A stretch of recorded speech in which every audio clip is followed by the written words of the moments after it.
I don't really care what the AP voters say. This game is a top 5 showdown. Now, Penn State doesn't normally win against top 5 teams. This is the chance for the narrative to change.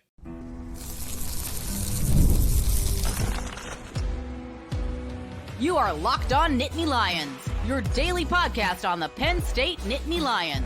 Part of the Locked On Podcast Network, your team every day. You are locked on to Penn State football, and as always, thank you so much for making Locked On Nittany Lions your first listen and watch every single day, your daily source for all things Penn State sports. My name is Seyko, and I am your host of the show, credentialed media member for both Penn State football and Penn State wrestling. This is a legacy game for James Franklin and Drew Allar, for both of them. What are the consequences? What are the benefits of a win, of a loss? We're going to talk about that. Also give you my official score prediction in that final segment, but we're going to talk about each team's path to victory. I'm going to start with Penn State, and then I'm going to get to Oregon because this is a 3.5-point spread. This will be a close game. How can each team pull it off? Today's show is brought to you by Mazda. Like our players, we sweat every detail because when you make every move count, pulling off the unexpected is only the beginning. Stay tuned later for highlights in this week's Moving the Game Forward. Mazda, move and be moved. Friendly reminder to let me know your thoughts down in the comment section. Let me know your analysis. Let me know your score predictions as well. Want to know your score predictions. Where are we thinking this game ends up? Whether it's in favor of Penn State or Oregon, a lot of points, not as many points. Let's start with the paths to victory. Why can Penn State win this game? Why should Penn State win this game? It's a very favorable setup for the Nittany Lions. They couldn't have asked for a better situation. That's where I want to start with, is the situation that Penn State finds itself in. A non-conference schedule. Now, you could disagree and say, well, they're not battle tested. Okay, but they're also not exhausted either. They haven't gone through the gauntlet. So it's the rest versus rust debate. But I think given the situation where this is potentially the most consequential game of the season. I mean, this is the game of the week. This might be the game of the regular season for college football. You at least have a little more grace when it comes to a potential loss to Ohio State, right? That's out in Columbus. But so let me lay it out for why this is so beneficial for Penn State. It's the Whiteout game.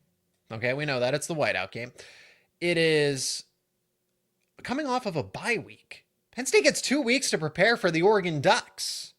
Oregon had to go through, right, just beforehand, Oregon State and then Northwestern. I mean, Penn State gets 2 weeks unfiltered to focus on themselves, but also that extra week to prepare for the most consequential game on the schedule. It's a home game, right? It's a Whiteout. It's a home game. It's a cross-country trip for Oregon. It's a cross-country trip for a team that, already has to make its second road trip of the season, but truly a first hostile environment for Dante Moore to go into. Now, there's not a lot that I can criticize about Dante Moore. I mean, he looks like a fourth, fifth year quarterback. I know he's in year 3, but he's true first year starting, right? He was the unofficial back and forth starter at UCLA, but this is the first chance where it's really, he hasn't gone to an environment like Penn State's, like Beaver Stadium.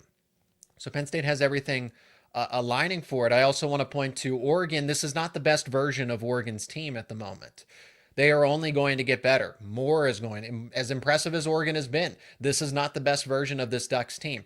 So Penn State catches them not as strong. This isn't as good of an Oregon team. Later in the season, they're going to be so much better. And that's saying something. That is saying something. That is a compliment, folks, about this Oregon team. So it's the situational aspect of it. Home game, Whiteout, cross-country trip for a West Coast team.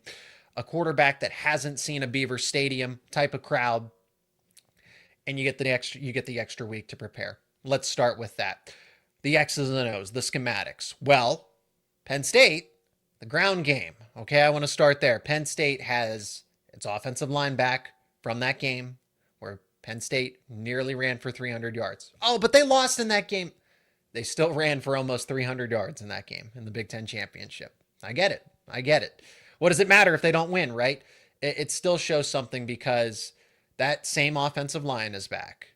Katron Allen, Nicholas Singleton are both back. And from the Penn State side of things, the run game has not looked perfect. Well, the offensive line is in a good spot. I think the offensive line is actually doing its job and doing it pretty well. It's really just about Nicholas Singleton. Are we going to see that true form that we've known, the best version of himself. I think it will. I think it's going to materialize in other ways.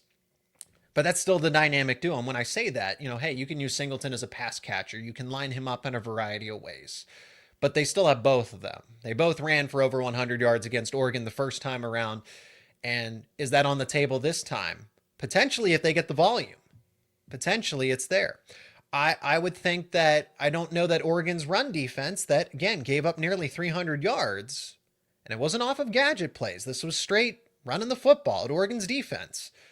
That's not the same Oregon run defense that loses two starters at defensive tackle, one of which, Derek Harmon, was a first-round pick in this past NFL draft.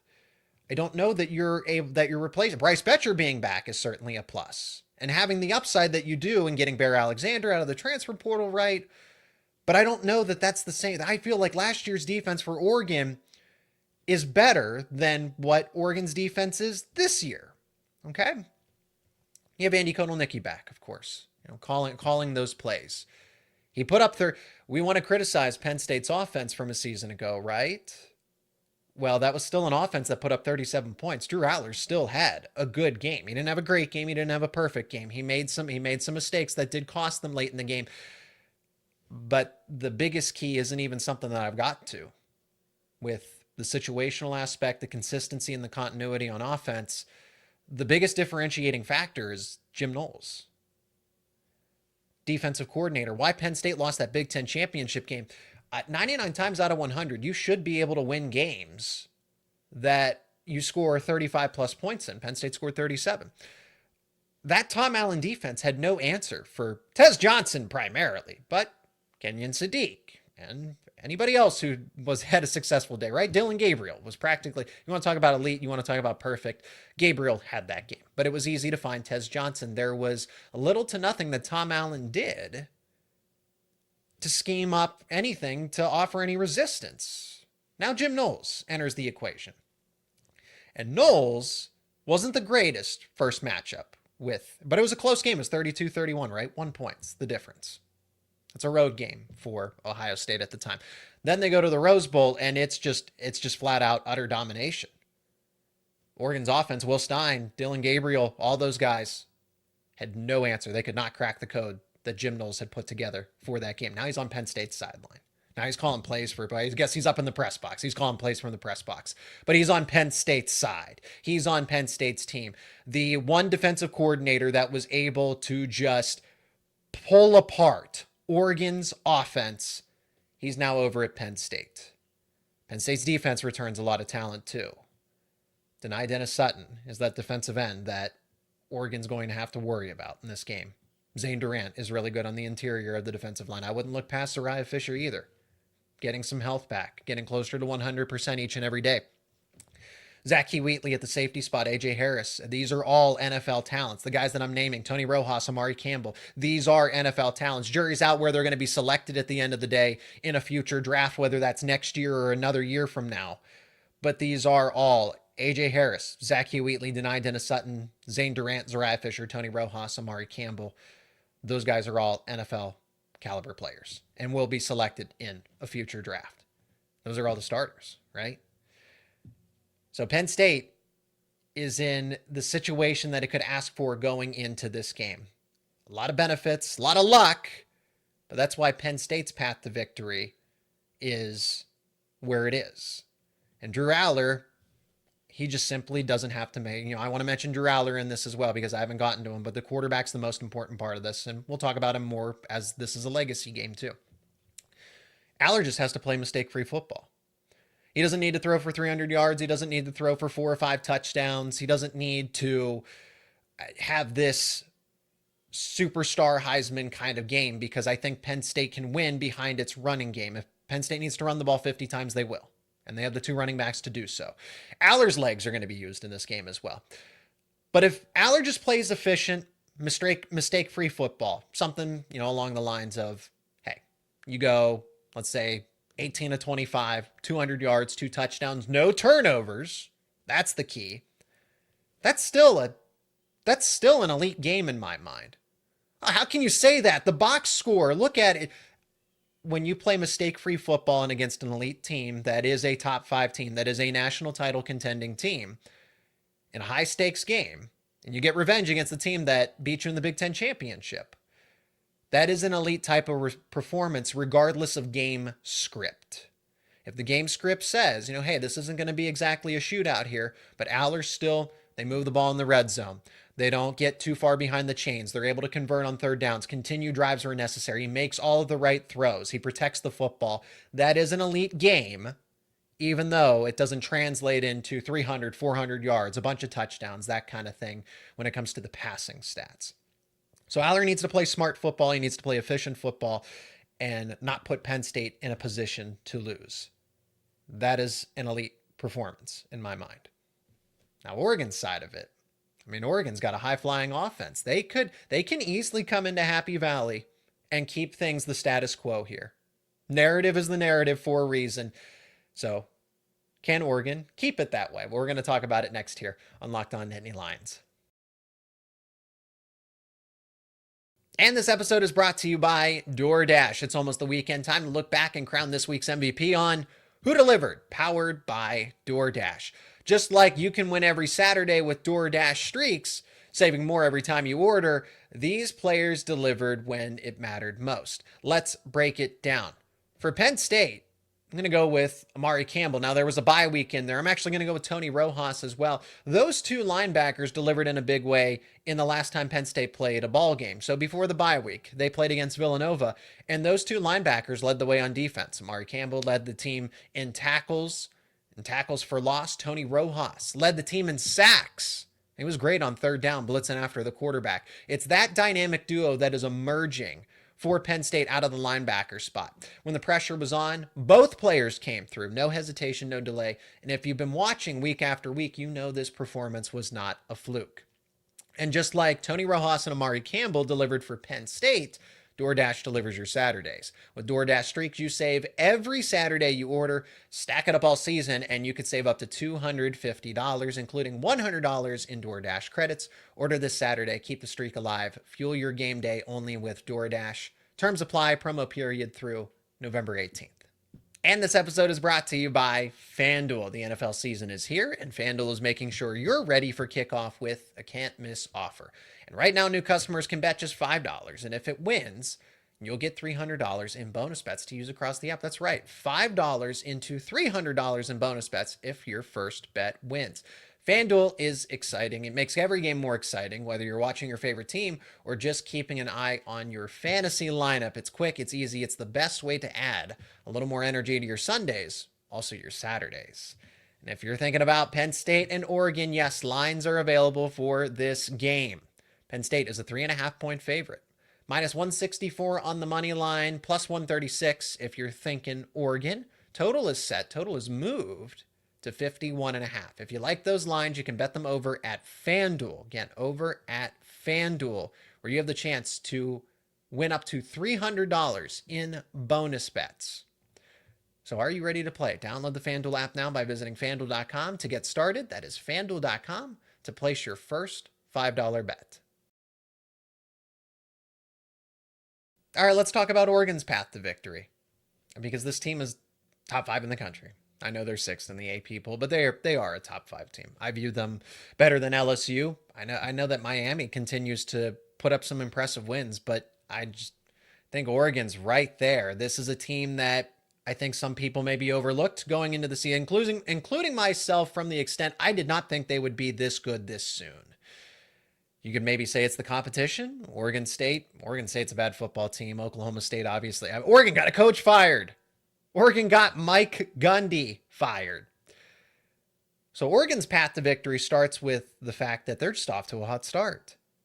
Dante Moore does not look like, a first-year consistent starter. He's a better passer than Dylan Gabriel. As far as a decision maker goes, to be determined, he at least is showing the right signs. But he's just more athletic. He's a better gifted passer overall. I think he looks more accurate. Goodness, he's completing over 75% of his passes. Dante Moore can win Oregon a lot of football games. That's not a game manager. That is a guy that if and when necessary, can take over football games. Of course, it helps, the coaching staff too. Again, I mentioned Jim Knowles and Andy Kotelnicki and James Franklin in tandem together. It's the three of them together. Because if James Franklin was such a horrible head coach, Penn State wouldn't have double-digit win seasons every year. Is he the best? Clearly not, but that's somebody that still is able to put together, bowl wins. It's just getting over the finish line. It's time to change the narrative because of this setup here. But Oregon's path to victory, yeah, it's Dante Moore just playing the way that Dante Moore's been playing football. Truly mistake-free. Okay, he has one interception, so be it. But he's only been sacked one time. That speaks volumes of Oregon's offensive line. But watch those matchups on the outside. Again, Denai Dennis-Sutton, Zariah Fisher are going to be the best defensive ends that they've seen to this point in time. Somebody that's completing, I'm mistaken here, somebody that is completing just under 75% of his passes. But he's playing mistake-free football, and he's doing more than that. Okay, Dante Moore is doing more than that. It helps when your backfield has not one, not two, not three, not four, not five. Is it more than that? Oregon fans can probably attest to it. But for Penn State fans that don't know, there are truly at least five. I will be conservative and say that Oregon has 5 running backs that are capable of just being that bell cow, that workhorse type of running back. But with injuries here and there, and guys not coming in and really solidifying themselves, take a Mekhi Hughes, for example, transferring in and not being that immediate go-to guy, and the slack's been picked up. Jaden Lamar's the leading rusher, but on any given day, it could be D.R. Hill. Noah Whittington, who's battling injuries. Jordan Davison, they trust him. And then there's Mekhi Hughes, right? So all of these different options at running back just keeps everybody in the backfield as a fresh player. You never have to worry about, hey, Kaytron Allen, Nicholas Singleton going into the fourth quarter. That's precisely why Penn State does this 1-2 punch. But when you have 5 options, you don't have to put the wear and tear on any of these running backs at any given time. I also mentioned, I should have mentioned that Dante Moore can move. Is he a true dual threat? No, he's not a true dual threat. Is it worth Penn State spying him? Yes, from time to time it is, just to change things up. Tony Rojas just kind of sitting back. My coverage guy is making sure, and defensive ends playing contain, but I'm still here. For 100% of the game, absolutely not. Don't get that misconception, because he is not a true dual threat quarterback and a speedster, but he can extend plays, he can move outside of the pocket, and he can run for 20, 30, 40 yards like we saw against Oregon State on a given play, if and when needed. He can move, and it's something Penn State certainly has to account for there. He could keep the ball in an option play if Oregon really wanted to do that. So that depth at running back, the depth in the ground game is key, because like I said, factor in Moore's legs a little bit. I didn't even get to the pass catchers. It starts with Kenyon Sadiq in my mind. DeCorian Moore, Malik Benson, that's a nice 1-2 punch on the outside. James Franklin, I think, did it justice by saying that Kenyon Sadiq, by comparing the two, Tyler Warren and Kenyon Sadiq. Sadiq is potentially a first-round NFL draft pick. I think he should and will be at the end of the day. He moves like a wide receiver, even though he stands at 6'3", nearly 250 pounds. He scored 2 touchdowns against Penn State in that Big Ten championship as the backup tight end. Now he's the starter. Now he's a go-to option. I am eager to see that battle between Zachy Wheatley and Kenyon Sadiq, the free safety for Penn State, for Oregon fans that don't know. Is Zachy Wheatley Caleb Downs? Not necessarily. But Zachy Wheatley will play football on Sundays, will get drafted. I think it's safe to say that he's a day 2 draft pick at this point. Now, that still gives the advantage to Sadiq in this hypothetical matchup. I say one player's a first-round prospect. I say the other one's more safely a second or third-round prospect. Okay, but don't think that there is just this large gap in talent between the two. That is a battle you need to watch. The other battle is A.J. Harris against DeCorian Moore. Maybe it's Malik Benson too. It's not going to be a shadow situation where A.J. Harris just follows a receiver. He's going to play to one side of the football field, and he's going to have responsibilities covering both. The matchup Also, the one that's a little more under the radar is Elliott Washington, who I think is going to be utilized a ton in this game for Penn State because he's the better coverage corner alongside Davian Collins. They're in a CB2 battle. They're in a cornerback 2 battle. It hasn't been decided yet. They're 2A, 2B. I don't think there's ever going to be a clear, decisive starter because Collins is better at one thing, and that's run defense. And Elliott Washington's better in pass coverage. Well, for a team that can be electrifying in the passing game, you probably want your better pass coverage cornerback out there, right? Logically speaking, of course. Elliott Washington against whoever, Malik Benson or DeCorian Moore. And that's the matchup where, because A.J. Harris, I think, is a potential first-round talent. It's probably safer that he's day 2, but could sneak his way into the first round and break that streak of Penn State not having a cornerback taken in the first round of an NFL draft. But that is the discourse around A.J. Harris. So it's watching those 3 individual battles of Wheatley and Sadiq, because Jim Knowles is going to run a lot of man. He's also going to run zone. They're going to run cover 3. They're going to run so many variations. But Oregon, their path is to continue to have the explosive plays and winning those one-on-one matchups. If you're winning them more often than not, then Jim Knowles is going to have to do not necessarily a 180, but start to scheme around a lot of this. And if you can't get pressure, if Oregon's offensive line can hold up with organic pressure, if you're not getting home with just 4, with Dani Dennis Sutton and Zane Durant and Alonzo Ford and Zariah Fisher for the most part, I'll mention Chaz Coleman in there as well. I think Xavier Gilliam, it's safe to say that those 2 backup defensive linemen will play a bit. That's your rotation of 6 between 4 defensive line spots. If Oregon's offensive line is going to hold up and Dante Moore is just able to sit back or extend some plays from here and there from time to time, then Jim Knowles is going to have to get creative and use some blitzes and really get more pressure on Moore. And when you do that, it opens up more one-on-one opportunities. So you can't bracket, because I think in selected plays, you need to bracket Sadiq. Have Wheatley over the top, have maybe Tony Rojas shadow underneath. Okay, if they're going to be focused on the running back out of the backfield, typically linebackers will cover the running back and safeties will cover the tight end. But in that instance, if you're not able to do different brackets, if you're not able to disguise coverages, if you have to devote more players to pressure, you lose that advantage that a Jim Knowles defense has. And then Oregon gains that advantage by getting some of their star playmakers in one-on-ones. That's how you do it. Let's talk about the defense briefly, because I do think Oregon, if they are going to win this game, wins it by just turning this into a track meet. You take the crowd out of it, you score early, you score quickly, and you just have Penn State play catch up. Okay. So from the defensive side of things, you take that crowd, you get that crowd out of it, and then you start to put the pressure and the onus on Drew Allar and a Penn State passing attack that is unproven. It's unproven. Trevor Pena is good at football. So is Kyron Hudson. So is Devontae Ross. All 3 transfer wide receivers. There is upside with the tight end room between Khalil Dinkins, Luke Reynolds, and Andrew Rapplier, and Nicholas Singleton and Katron Allen out of the backfield. There are weapons for Penn State to throw, for Drew Allar to throw to in this Penn State offense. But it's still not a finished product. It hasn't looked good against inferior competition. It looked good against Nevada. Other 2 teams, not so much. Oregon, they have the defensive ends to get pressure on Drew Allar.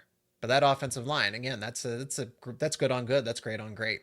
Mateo Uiagalelei and Tatum Tuioti, if they can get pressure, that's key. Bryce Betcher moving across the football field. Bryce Betcher is just such a smart, cerebral player. I've seen Oregon, interestingly enough, has more interceptions out of the linebacker spot than the secondary between Betcher and Jerry Mixon.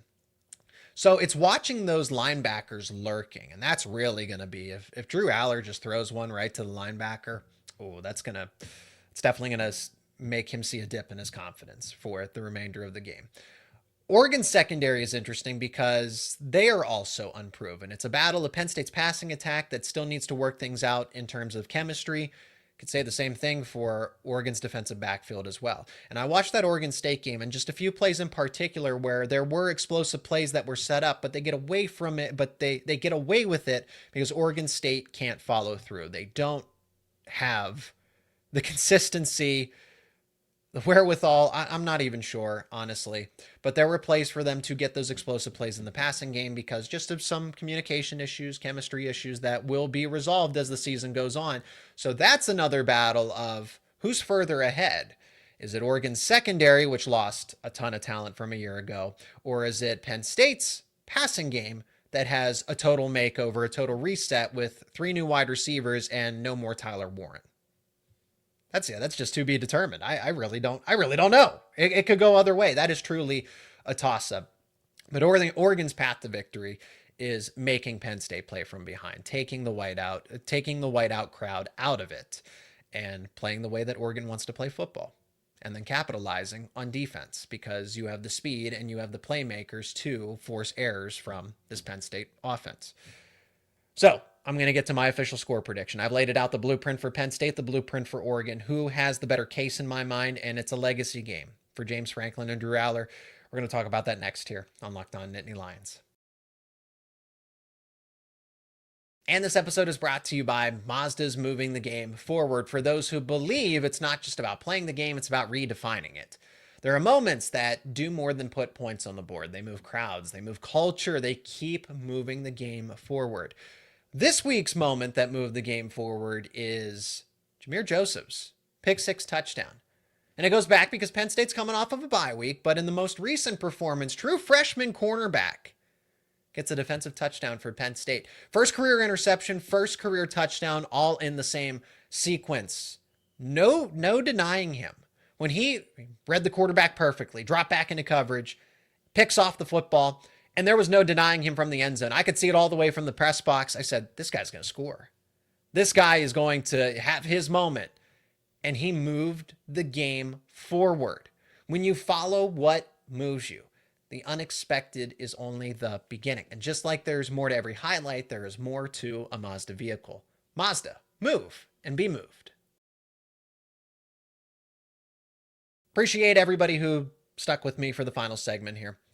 Waiting for my score prediction patiently, and I think I've laid it out very well for Penn State and Oregon to both succeed in this game. And that's why it's going to be close, because I think we will see elements of Penn State. When I lay out the blueprint, it's not an overall dominant path to victory. It's kind of a check mark. It's a tally towards what the Nittany Lions can do and what the Oregon Ducks can do. And I'm going to go with Penn State. I think Penn State wins. I think there are points in this game. It looks like weather is not going to be an issue. It's going to be in the 60s. There's going to be a little bit of wind, but no rain, no inclement weather. I'm going to take Penn State 31-27. The things that I pointed out about Penn State that in the past, okay, why? Let's look back at some of these matches. I'm not going to go game by game or Penn State. Oh, they lost the big game. They can't. Penn State wins big games. You have to change that. It's against top 5 opponents. It's against top 10 opponents. Okay.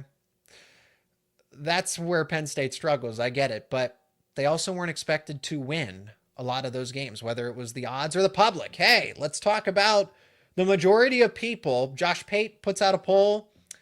It really does seem like 80% of the college football fan base spectatorship says that Oregon's going to win this game outright. Okay. I am a proponent. That's also part of it. Part of the score prediction here is that you fade the public, kind of. I'm a fade the public kind of person. So Penn State has the ideal setup. If this was on, and I would say the same thing if it was the inverse. If Penn State had to go on the road to Oregon, if Oregon got an extra week to rest, recover, they were healthy, no lingering injuries, right, for the most part, unless there's something that Penn State is not going to say in its injury report until the day of the game that they're dealing with an injury to a key player. For the most part that we know of, everybody is healthy and close to 100%. Starters, 2 deep, key rotational players, everybody's available that is expected to be. Okay. I think for the most part, Oregon's, relatively healthy too. I know they got some bumps and bruises, but not to the extent Penn State. Penn State's in a much better spot when it comes to the injury report. It's all those situational things. Penn State is lucky that this game is at Beaver Stadium. that Oregon has to fly all the way across the country, that has already done a road trip. All of those things. Playing them earlier in the season as opposed to later in the season. But it's also what Penn State's returning, and it's also what Penn State has added. Penn State is returning. Yes, it is a benefit that they return Drew Allar. It is a benefit that they return 2 star running backs. The entire offensive line. Talented guys. And then the key players on defense that I named, but adding Jim Knowles to take that defense to another level. The difference in the previous matchup was Will Stein against Tom Allen. Well, it's not Will Stein against Tom Allen again. It is Will Stein against Jim Knowles, and Jim Knowles knows how to frustrate an Oregon offense. So that is why I'm going to take Penn State 31-27 because of the home crowd, because of the addition of Jim Knowles, because of additions of key players like Trevor Pena and Amari Campbell. That is why. Oregon, it's a really good football team, and they could very well meet in the Big Ten Championship again. That was actually my early season prediction. Now, that also means that Ohio State's going to have to lose to Penn State and maybe another game. Who knows? I don't know how the tiebreakers would work because Ohio State and Oregon do not play each other. But it is a very real possibility that this isn't the first and last time that Penn State and Oregon meet this season. Maybe it's in the college football playoff. Conversation changes because, like I said, that will be a better version of Oregon. So with that being said, 31-27, my final score prediction. Friendly reminder to let me know yours down in the comments section. Legacy game for James Franklin and Drew Allar. It absolutely is. It absolutely is, because you're running out of opportunities to change the narrative. Now, let me say this. This does not put James Franklin on the hot seat. This does not jeopardize his job. Even if the game does get a little bit out of control, say Oregon does win pretty decisively, I would say 2 results that are distinct that can happen, but would be surprised if they do happen, right? Penn State winning by 2, 3, 4 touchdowns. Oregon winning by 2, 3, 4 touchdowns. If that happens, then yeah, that's really questionable, because here's why this game is so important for James Franklin. It's more important for James Franklin than it is Drew Allar, because like I said, Drew Allar this game is going to be a lot of chess. It's going to be balanced. You have a ground game. It's not going to be on the shoulders of, can Drew Allar throw for 300, 400 yards, throw 50 times in this game. If it turns into that, then that is a problem, right? But for James Franklin, you struggle against, 4-20 against top 10 teams. You can't beat Ohio State. You can't beat Michigan. You lose to Oregon in the Big Ten championship game.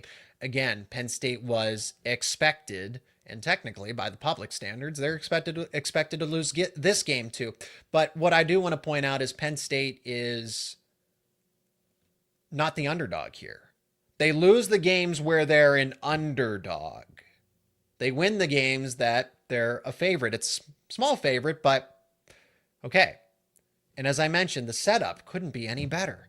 And that's why it's almost, to an extent, it is almost inexcusable. Oregon's a national championship caliber team, but with what you return and what you add and the situation, the setup that you have going into this game, it is almost inexcusable for Penn State to lose this game because of the setup that you have. So on James Franklin, he has everything now. He has his OC, because when I look back at some of those other games, okay, you didn't get your first preference at offensive coordinator. You didn't get your first preference at defensive coordinator. You were expected to lose. That you just flat out weren't better than any of those teams. You lost the games that you were supposed to, but now this kind of changes. There is an expectation, at least by the odds makers, that Penn State wins this game by a field goal, maybe more, because it's 3.5 points. And I take that at 31-27. These teams will be able to move the football. The battle is in the red zone. Now, can you convert? And I expect Penn State to be able to convert a little better than Oregon does. Okay, because I side with Penn State's ground game. But like I said, Oregon's ground game is still really good with all the running backs they have and the consistency on the offensive line.